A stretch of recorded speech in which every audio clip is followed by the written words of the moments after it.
Salom, bu videoda siz ingliz tilini juda bir g'aroyib usulda o'rganasiz.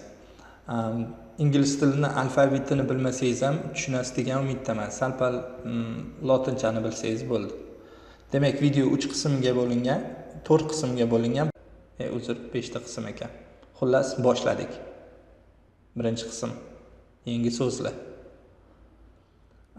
Yangi so'zlarni o'rganish uchun biza yangicha bitta metodika bor. Bu qo'l harakatlaridan foydalanib o'rganish metodikasi. Buni metod fizического реагирования deydi. Agar tega yetmasam, shuni bilmasam o'lib qolaman deyotgan bo'lsangiz, Google qilib ko'rsangiz bo'ladi.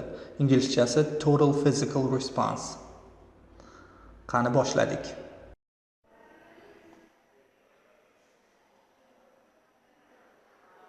My meaning, my meaning. Name, ism. Is ekan. Friends, do'stlar. Call, chaqirmoq. Work, ishlamoq. My name is call work. Ana endi so'zlarni ham o'rganib oldik. Orasida bir ikkita bitta tekstda berilgan so'zlar bor, u videoda chiqmagan. Uni hozir tarjimada bilib olasiz. My name is Lenny Samuel. My meaning, name ismim, name o'zi ism bo'ladi. Is ekan Lenny Samuel. Ya'ni meni ismim ekan Lenny Samuel. My friends, meni do'stlarim, friends, call me, chaqirishadi, meni Len. Ya'ni meni do'stlarim meni Len deb chaqirishadi. I am a detective. I am, bitta am qo'shilgan I ga. Shunda menman bir detektiv. I work, ishlayman in Los Angeles. Los Angelesda, in ichida degan. I am, menman, an LA detective. LA detektivman. 3-qism. Savol javob. Boshladik. My name is Lenny Samuel. Bitta is oldinga chiqsa, avtomatik bu savolga aylanadi. O'shanda is my name Lenny Samuel. Mani ismim Lenny Samuel mi? Bo'ladi tarjimasi. Tushunarli? Demak savol. Is my name Lenny Samuel? Siz yes deyishingiz kerak. Is my name Mike Tyson? No. My name is not Mike Tyson. My name is Lenny Samuel. Is my name Lenny Samuel or Mike Tyson? Yes, my name is Lenny Samuel. What is my name? Right, my name is Lenny Samuel. My friends call me Len. Meni do'stlarim Len deb chaqiradi. Bitta do so'zidan foydalanamiz savol qilish uchun. Do my friends call me Len? Ko'rasizlarmi, ovozim tepaga ketyapti. Do my friends call me Len? Meni do'stlarim Len deb chaqiradimi?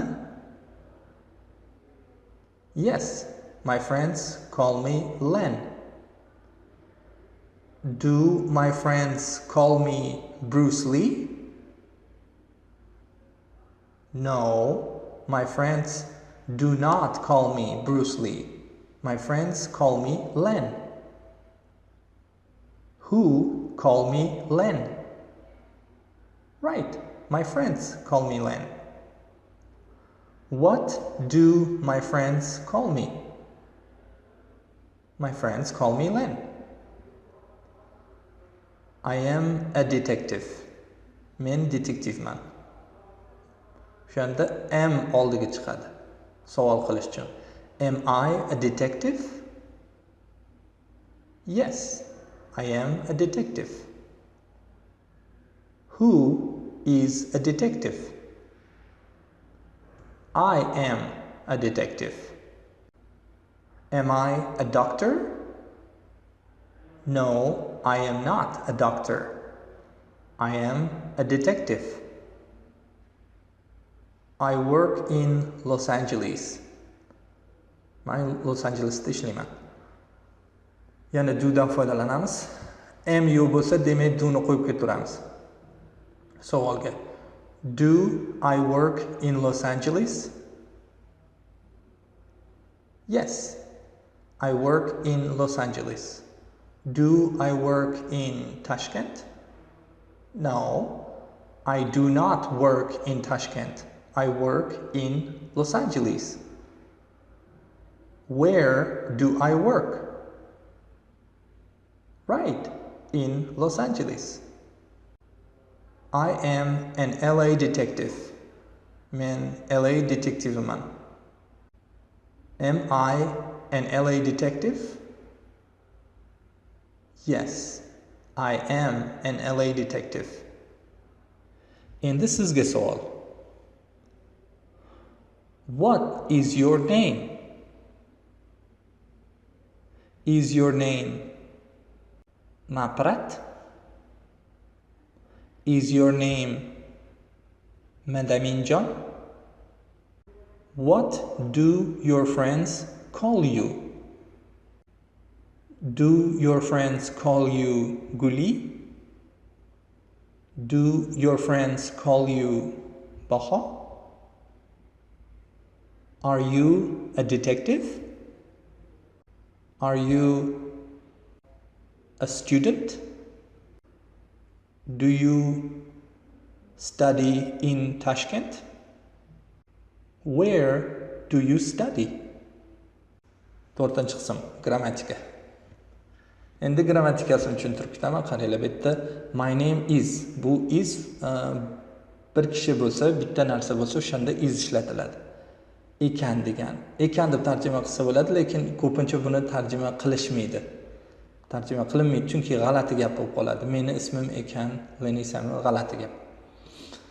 Lekin bilib qo'yganingiz yaxshi, chunki gapirayotganingizda o'sha meni ismim ekan degan narsa xayolingizga kelishingiz kerak-da. Bo'lmasa my name Lenny Samuel yo bo'lsa my name Abror deb qo'yishingiz mumkin. Noto'g'ri gap. Iz qolib ketsa unaqa katta muammo bo'lmaydi-yu, baribir g'alati-da. Endi my friends, bitta friend do'st degan oxirida s qo'shilsa do'stlar bo'ladi. Shu s bitta lar ma'nosini beryapti. Shuni bilib oling. Ko'ryapsizlarmi? Is, am bo'ladigan bo'lsa oldiga chiqyapti. Agar shu ikkitasi yo'q bo'lsa, yana hali aram qo'shiladi bunga. Shu ikkitasi yo'q bo'lsa, demak savol qilish uchun do ishlatiladi. Tushunarli? Bo'ldi.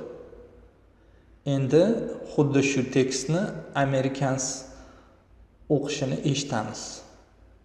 Va eshit bo'lgandan keyin siz tekstga qaramasdan turib aytib berishga harakat qiling shu narsani. My name is Lenny Samuel. My friends call me Len.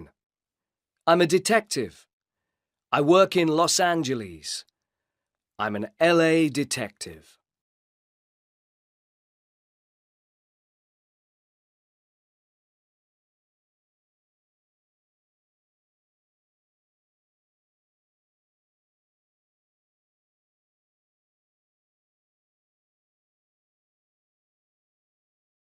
Video yoqqan bo'lsa like ni bosish esdan chiqmasin. Savollaringiz bo'lsa kommentariyga yozing, men javob qoldiraman qo'ldan kelgancha. Tushunmadim. Hali ham obuna degan knopkani bosmadingizmi? Inglizcha bo'lsa subscribe deb yozilgan bo'lishi kerak. Ruscha bo'lsa подписаться. Buni tarjimasi kerak emasdir, to'g'rimi? Deb o'tirmayman, chunki o'sha bilaman. Obuna bo'lgansiz. Buni aytish shart emas.